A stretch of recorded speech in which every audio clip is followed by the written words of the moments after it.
Excuse. Si boire. Ah, je m'attendais pas à ça.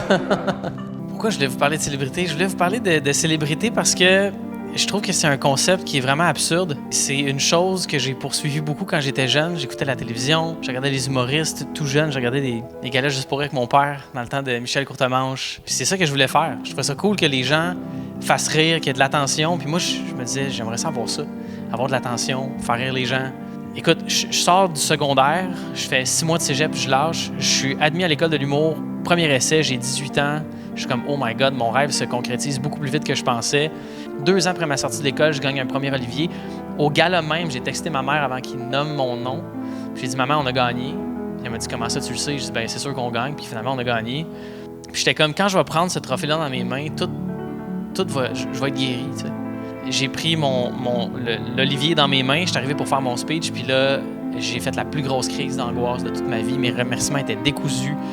Puis je suis retourné chez nous, puis j'ai été paralysé. J'étais assis dans mon sofa, je me souviens, dans ma chambre, puis j'ai pas bougé pendant peut-être une semaine. Je te dis ça aujourd'hui, là, fais le tour dans la rue, il n'y a pas un chat qui se souvient de ça. Tu sais, je veux dire, il n'y a personne, puis tout le monde s'en fout là, de ton trophée, puis de qu'est-ce que tu as gagné. Tu sais, comme on s'en tape un peu, finalement.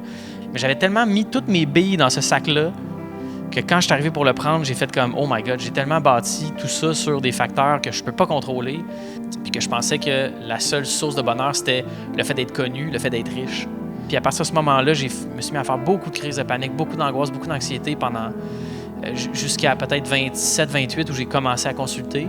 Pour moi, c'est fascinant, la célébrité, puis en même temps, autant je trouve ça le fun parce que c'est un outil pour moi, pour ma fondation, pour mes ateliers de photo, pour le métier que je fais, mais autant des fois, j'aimerais ça juste comme habiter dans le bois puis pas être connu.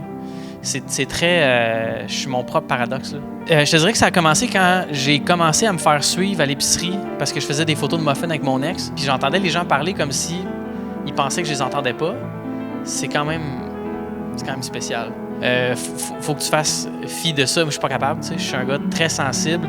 Je suis un gars qui est intense aussi. Fait que quand quelqu'un me dit quelque chose, même si j'ai l'air de pas l'avoir entendu, je suis déjà en train d'y penser.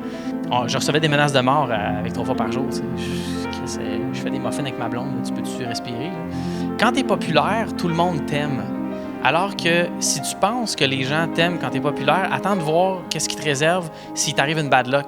Il y a beaucoup plus de gens qui attendent que tu te plantes qu'il y a de gens qui sont là pour te voir réussir. Le culte des vedettes, c'est fucké, là. On va tout refaire. En anglais.